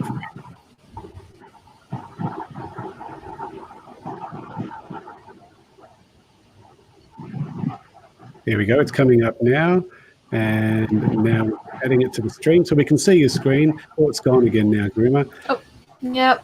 Doesn't want to play nice, unfortunately. I thought I was going to go away. Maybe. Wait 1 minute. Is it Keep it- better now? No, we're not seeing the Okay. screen. Go down to where it says share Let me screen. try again. I'm going to try again. Well, it was Just there for give a me moment. It was, yeah. And maybe if you don't go to presentation mode, because as soon as you go to presentation mode, it seemed to disappear for some reason. Never come across that before. So we could certainly. Sure. Okay. Let me try again for the last time. Otherwise, I can go extempore. I know what I have to speak. Right, it's coming up now. And we're going to add it to the stream so we can see it now in non-presenter Looking mode. good. So do you want to Great. use non-presenter mode? Oh, and now we can see it in presenter mode. That's good. Hooray. Okay, great. You've just stopped it. Sorry, Gariba. You just press the stop share screen then. That's yeah, why. Jerry has recommended from the background, Jerry, our moderator extraordinaire, to not press the blue button. Yeah. So once you're sharing, keep it there and don't hit the blue button. Don't hit that one. Share your screen again. It's coming up now. And we're adding it to the stream so we can see it now. Don't click the blue button. The joy is... The blue button. There we go. Beautiful. Yep. Looking good. Over to you, Gariba. All right, great. Thank you. Finally, we got it. Thank you so much, Tim, for having me here. It's really a pleasure. And yes, building on to what we created on Saturday, I'm really, really excited to share with all of you that we had more than 3,000 attendees from India who attended our Adobe India Education Summit last week. And Tim has already introduced me that I'm a part of the education team, and I lead education initiatives for India. I'm sure India needs no introduction, and because it's a diverse country with a lot of languages, culture, tradition, and of course, it's known for its cultural heritage. I take a lot of pride being an Indian, and I'm sure Tim, when he was in India, he also enjoyed a lot, be it food, be it, visiting the museums, heritage, our saris, and of course, the most famous that we have in India is Bollywood, our movies. Well, creativity, I would say, is a part of our DNA. You can't segregate India from creativity. We have more than, the statistics say that by 2025, we will have more than 119 million in the age group of 18 to 22-year-old. And this means that India will be home to the largest student population globally. So what is that we as educators, we as, I would say, education leaders, what is our contribution going to be to really hone creativity of the students, to make them employable, to really make them into future citizens and global leaders? Well, shifting skills, digital transformation, employment, income challenges, I would say the digital divide and the industrial revolution, I think these are the key drivers for us in India, which really help us understand that what and how exactly we have to transform our education initiatives to suit the needs of youth today, be it K-12, be it higher education. I was talking to one of the educators and she shared something very interesting. She said, we are talking about artificial intelligence, we're talking about machine learning, 3D printing, all the new technologies which are coming up. But it is essential that students must have these basic skills, which is about creativity, because that is what is going to help them, face the world, be in any crisis, or to be successful leaders of tomorrow. And we more than ever, we need them to be engaged citizens as we face this ongoing global pandemic and economic uncertainties. In India, when we started off, we wanted to have a program that really focuses on both, K-12, higher education, and also at the same time, what we are trying to do with the government on policy initiatives. And I'm going to really talk about the new education policy that we have. That is something really exciting that the entire education team in India has been working. And we have been successful in integrating creativity and critical thinking as a part of the new education policy in India.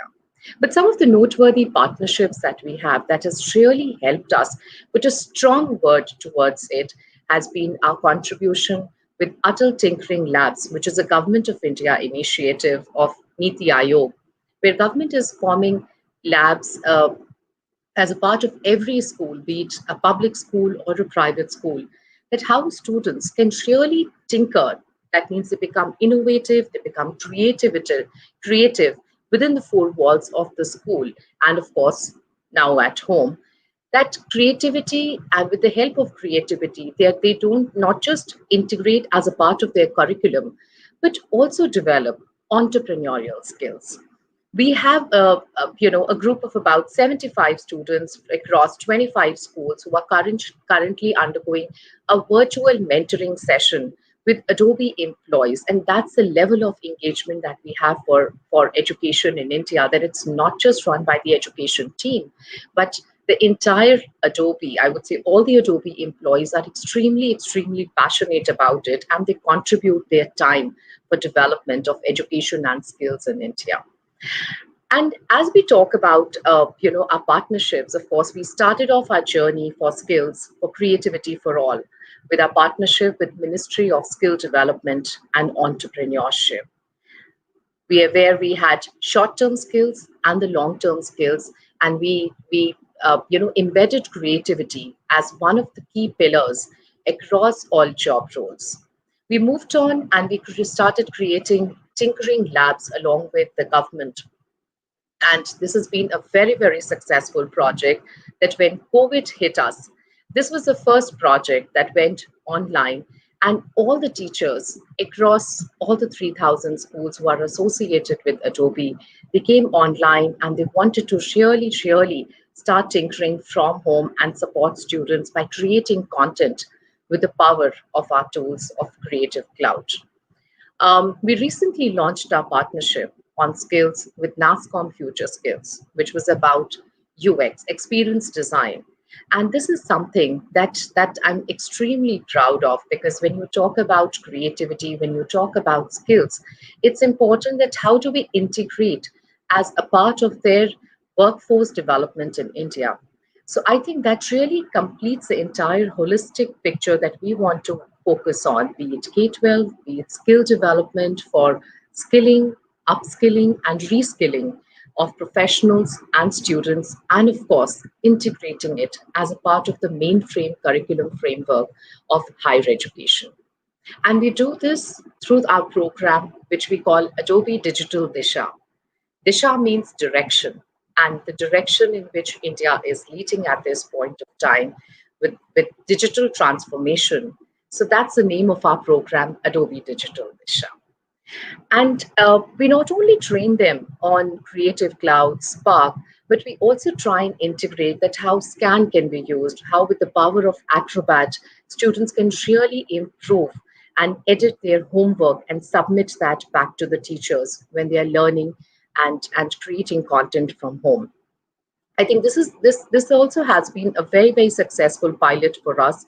And one of the schools in India, TPS Bangalore, really adopted it well. And for the last couple of months, all the students are studying from home. They are submitting their homework using Scan. They are scanning the documents, converting it into PDF and sharing it online with the teacher, and also collaborating, among their classmates. So I think that's really helped these young students to be content creators, and we really take pride in enabling them to create content, communicate and collaborate globally. What is the focus that we have in India? It's essentially around our programs, partnerships, and usage of our products, and which spans across two pillars of creativity and critical thinking. Last year, we partnered around the same time, on 2nd of October, we partnered with CBSE, which is the largest secondary board here in India, Central Board of Secondary Education. And we announced a contest, Creativity Challenge. And this contest was received very well for almost around 21,000 schools in India. We had more than 5,000 entries which came in. And in this year, in January, we awarded 9 schools, and these are the 23 students, who were awarded by, our CEO, Mr. Shantanu Narayanan. And so these are the certain partnerships that we really enjoy and which helps us sow the seed of creativity, which is now embedded as a part of national education policy. And I encourage all the educators who have logged in today morning, please read up on our new education policy, which is a path-breaking and transformational, because it's been launched almost around after 34 years in India. And we are really super excited and looking forward to its implementation. And, even though, the feeling is that, that the Indian students, their parents feel that they already have a lot of content. But at the same time, how do we enable teachers? How do we enable them with digital literacy? And the most essential thing that we are going to now focus is on vocational skills development, which is extremely critical when we talk about implementation of national education policy. It's no longer about being an engineer or being a doctor. It's about various fields that students have options to explore, and really move forward by implementing it, not just in higher education, but starting from K-12. It's mandatory for students to have at least one skill as they go along the path in a progressive manner, I would say. So last week when we had our education summit, we also awarded a few schools and higher ed institutions who've been working along with us. And these are the institutions, who have embedded these 4 pillars in terms of content creation, in terms of storytelling, in terms of collaboration, and also how do they ensure that the students are not just learning creativity, but also they have critical thinking and problem solving as a part of the key skill. Before me, you've already heard, Brian talk about the wonderful content that we have on Adobe Education Exchange, and Casey, from a policy standpoint, what are the things that we are trying to do transformational, so that it's not just at a global level, but also at a regional level that we are able to adopt and really show success, for its implementation. So, Gariba, sorry to interrupt you. We are running very late in time now. We're moving into the Creative Catalyst talks very soon. So I know we had an interrupted start. I'll get you just to finish off with the last minute or so, if that's okay. Perfect. That'll be great. I'll just quickly talk about, I won't showcase the video, I'll leave that with you. But this is something that I'm extremely proud of, that we have more than 30% of educators globally in India who've been awarded as Adobe Creative Educators. And going forward, I'm excited about the launch of our Adobe Creative Educators Level 2. And these are the educators who are coming forward to today's launch party, and really excited to take this forward. I won't talk about, I wanted to show a video, but in the interest of the time that we have, we won't get into it. But these are the 3 essential shifts that going forward, we will be focusing in order to implement our national education policy. How do we make teaching and learning more innovative? And of course, integrated with assessments, which is extremely important in today's time. And also, how do we ensure that the student has engaging experience when creativity is embedded as part of web page, graphics, animation, right from class 2 to higher education. And of course, most important, really having them, adopt the digital process from paper-based to a digital mode.